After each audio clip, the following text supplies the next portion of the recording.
Mom and Dad, are you ready? Today's word is stupendous. You need some encouragement. Hey, Stu and Lisa, this is David Ellis. I live in Austin, Texas. You need some inspiration. Thank you for coming back. I'm really looking forward to it. Oh, loves that word. Stupendous. You're listening to the Stupendous Marriage Show. Hello and welcome to the Stupendous Marriage Show. I'm Stu Gray. Hey, I'm Lisa Gray. What's going on? How are your new glasses? I feel like I got old this week because I got bifocal lenses. I couldn't do the progressive lenses, and your mom works in the glasses industry, and she was giving me a hard time because I just couldn't figure out like how to make the progressive things work. Like the lens is no different, but apparently the prescription is kind of in an hourglass shape, if you can understand that kind of image. So whatever prescription I have to see normally, I'd have to point my head at whatever I was looking at to see clearly. Right. And everything else was fuzzy, like all the peripheral vision was fuzzy, and so I could never figure that out. And so I said, look, I don't want to do the progressive lenses. I'm just going to get bifocals. And she gave me such a hard time because I'm going to have a line, and there's going to be a line in your glasses. And I'm like, I just want to be able to read, you know? So I've been holding books far away from my eyeballs, and it's like, wow, this is not fun. But I was just sitting here at the computer going, oh, I can't look through the bifocal part. I can't look through the regular part because that's fuzzy, and now that's blurry. So I'm getting used to them. I'm good. Thanks. Appreciate that. Thank you. Well, that's why I had to bring it up. Because Right, before we started recording, we're like doing these weird faces you've been doing lately where you're trying to figure it out. So the line right here for anybody who wears the bifocals. Because you can all see the right here. Right. Yeah, exactly. On the show. You have to look above or below it, and it's kind of like there's this fuzzy part there, and you just kind of have to get used to that. It's like, wow, you just have to get used to it. Well, they look good, if that matters at all. I guess it probably doesn't for function, but... Right, yeah, because you really can't see the line, unless you're like really, really, really looking at my eyes. So. Yeah, no, they look really good. I like them. So they're a little bigger than the other ones you had, but we'll have to post a picture so everybody can see how handsome you are. Oh, okay. So last week we were talking about something that our pastors had said about offense and taking offense versus receiving offense, and just want to talk about that for a minute. So did you have any additional thoughts on that this week? After we did that show, I thought about Brant Hansen, who I used to work with at Way FM. He wrote a book called Unoffendable, and I wrote about it in our weekly email, and you can subscribe to that email easily at stupendousmarriage.com/subscribe if you want to keep up with the show and keep up with our weekly emails. So Brant wrote this book a couple years back about being unoffendable, and that's the point of the book. It's like, as people of faith, we should not be offended at everything that happens. And there are a lot of things that go on in this world, and a lot of people get angry and upset, and they take offense. That's kind of the phrase that our pastor uses. But Jesus didn't get offended when he was beaten and tortured and spit upon and hung upon a cross. He said, Lord, forgive them. They don't know what they're doing. Right. And so it's just a powerful, powerful book because it's so easy to get upset. I think my default is to get upset. My default is to be offended when my expectation isn't met, or a problem happens and something doesn't look like I think it should happen. I have my picture in my head and I get upset about it, or someone says something that isn't meant to be an offense, but I take it as an offense and I put it on myself. And I don't know. I think it's a great thing to think about, especially in marriage, because we're two different people. We're trying to make a life, make a family, make a living, and you're going to rub up against the elbows and pointy parts of this other person. Yeah. And it's really easy to be offended, and you could live your life in offense.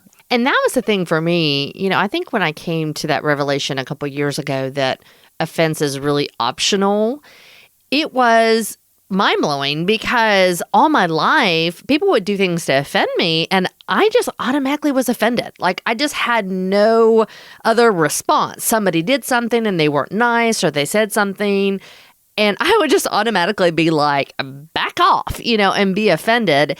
And when the Lord revealed that to me, it was like, oh my gosh, I can pause and I can go, do I want to be offended? Do I not want to be offended? And there's many times I know in our relationship with our son, with clients in real estate, everyday life, that something happens that could very easily be offensive. I've had that happen at Walmart, where somebody's just a jerk to you. And I just have to stop and go, Lord, what is the root of this? And please don't let me be offended. There's many a times that I walk out of the room from you or from Dean, and I have to literally out loud say, Lord, please don't let me take offense to that, especially when I'm in a good headspace to be able to do that. It's not perfect because there's still times that my automatic response kicks in and I'm mad and offended. But when I'm able to stop and go, I don't want to be offended because I know something else is going on. Something else is deeper is happening with you guys that might be causing you to be rude or short or whatever the case may be. Well, and even if it's not something that comes from the other person that's rude or short, it's just misspeaking or something that's said inappropriately or wrong. You know what I mean? Like I'm trying to make a joke and you don't get it and you're upset by that.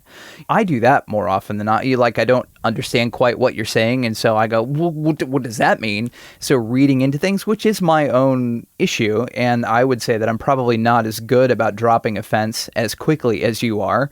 I kind of run down that train a little bit further down the track, unfortunately. I would agree with that. I'm sorry. I love you. But yes. And it may just be your personality because you're more of a deep thinker, whereas I'm an outside processor. Right. And so when the thought goes in, I just have as far to go. Like, it's just not as deep for me. I'm serious. And so very quickly I'm able, sometimes, not all the time, to be able to go, stop, not going to go there. Well, I've probably talked about this on the show before. I'm also one of those people who in the moment doesn't like to cause a rift. And I'll let someone kind of dump on me and I won't have anything to say but, okay, thanks, appreciate it, and walk away. And an hour later, I will have 55 things come to my mind that I would like to say. And it's like, why can't I do that in the moment? And it's probably good that I can't do that in the moment. But another thing that you've already talked about, it's you get the trigger and then there's a response, but between the trigger and our response is the pause. And in that pause, we have to decide, what are we going to do? And I'm not great at it, and I'm learning about it. And just that phrase keeps coming up from our pastors. You take offense, it's not given to you. And then thinking through Brant's book, which I'd like to go through and read again, being unoffendable. Can we do that? Can we not automatically go to upset places and to let things kind of float off of us and be more like Jesus in the way we operate in this world and ask for God's grace and his kingdom to come when we have a communication or a miscommunication where we could be offended by somebody else? Well, and there's that verse, we do not war with flesh, but with spiritual things. And that's the thing, I think, a lot of times when I'm in a good headspace that I'm able to use as my, I don't want to say my ammunition, but my reasoning to not take offense. Because if I can take that pause and I can go, he loves me. He's not meaning to put me down by that phrase. He's not meaning to talk badly to me or anything like that. And I can go, okay, what else? With the bigger picture, what else is going on? Is the enemy getting in his head? Being a deeper thinker, there's a lot of times that you are having this self-talk going on in your head. Let's not even go there. That's a whole nother show. Thank you. Maybe we can talk about that next week, because I think that's something that we've both really learned a lot about over the past couple years, is the self-talk that we have going on in our head. And so if I'm able to stop and go, wait a minute, the enemy, it's not about you. I'm not going to put it on you that you're meaning to say that or react that way. But chances are there's something else going on deeper. And it could be the enemy is trying to put things into your head and trying to cause division. And I just refuse to allow division to happen as much as I can in my life, because life is too short. I mean, it's just like it needs to get away from me. And so that is what taking offense does, is it 9 times out of 10 does nothing but cause division in whatever relationship you're in. Yes. Well, coming up next, we have the email for today.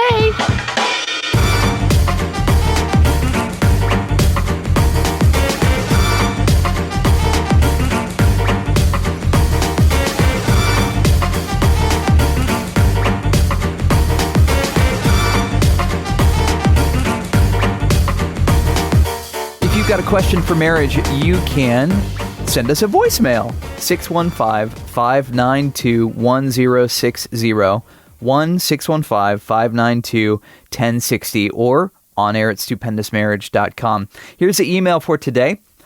I keep hurting my wife through my actions or lack of them. I'm afraid that the damage I've caused her and my marriage may be irreparable. We're financially tapped. I've not landed but only one single job interview while my wife busts her butt working 60 to 80-hour weeks, standing for 95% of the time, which usually includes Saturdays. I would like to know a few small things I could do so that my wife might know that I still love her, that I appreciate all that she does. I apparently take her for granted, so I need to change my ways or my wife will surely take off. We appreciate that email.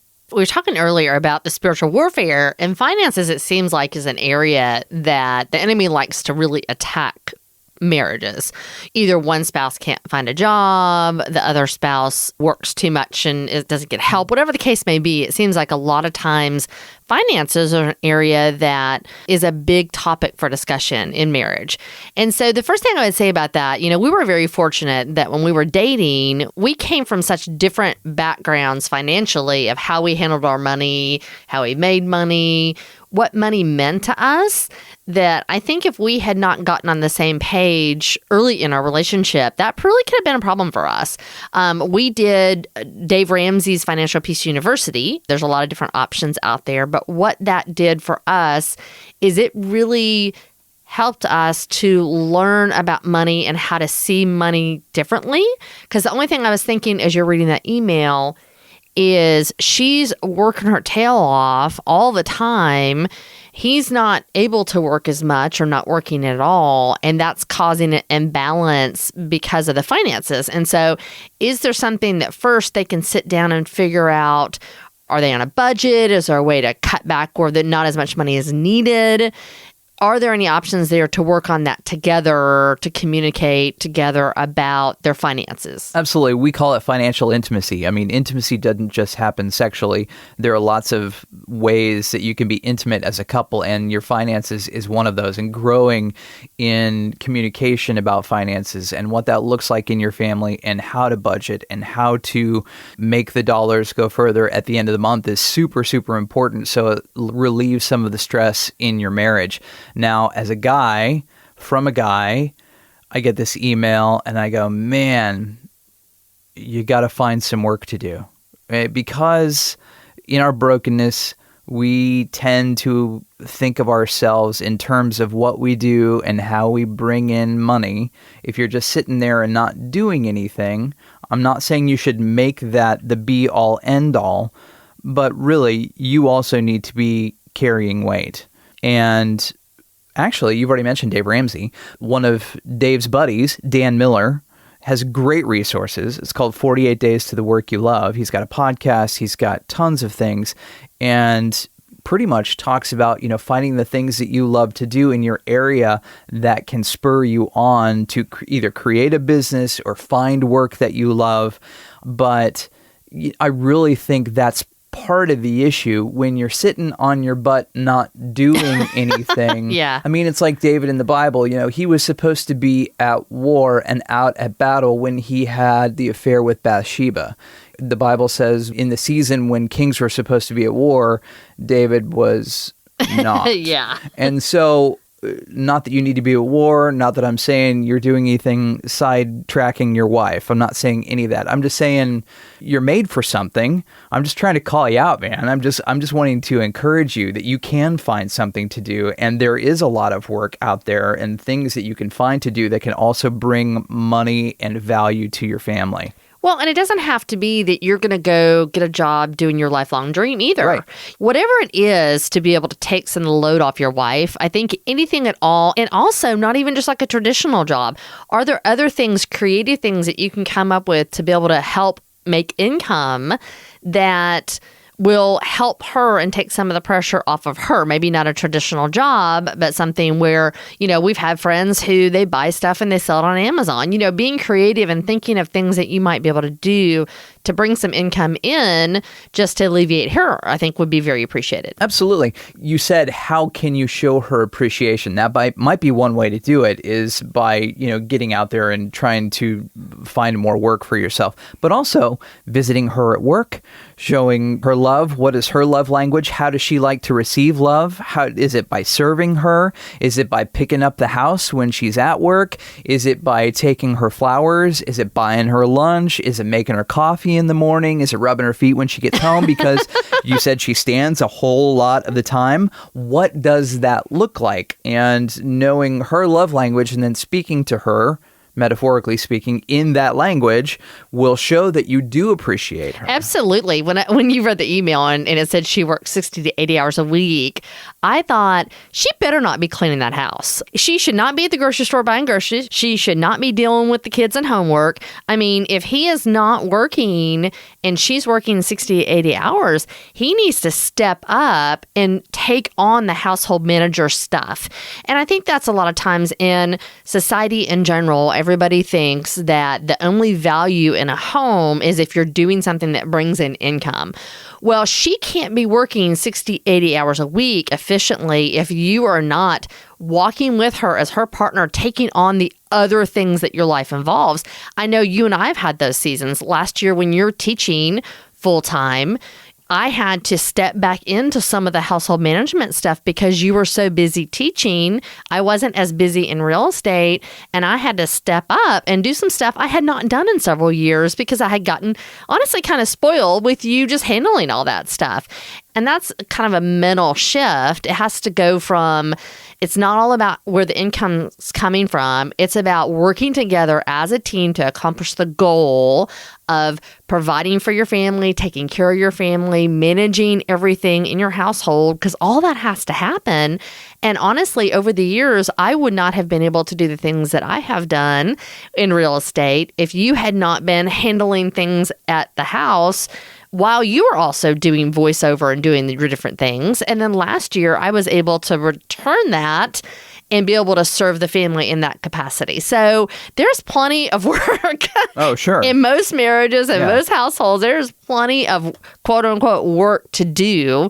I just think oftentimes men think, no offense, that... Well, and that's what I just said to him. I said, go get a job, and you're coming from a different angle, which is cool. I'm glad you brought that up because that's a great, great point. And that can definitely, if she feels like she is going to work and the income is coming through her, but she can come home and just chill because you've handled everything else. I know most women I know would be like, that's awesome. This seems like tough love answer to this email. So it does. Sorry. And thank you for the email. Hopefully that helps and gives you some thoughts and ideas on, how to love your wife well and maybe step up around the house or maybe go find a gig. If you want to ask us a question, you can definitely do that on air at stupendousmarriage.com or the new number 1-615-592-1060. We have a Facebook page set up, so if you're on Facebook, you can go there, find us there, and then share from there. That's a great place to tell people about us and what we're doing. Just search at Stupendous Marriage Show. We should pop up. We'll talk to you next time. See ya.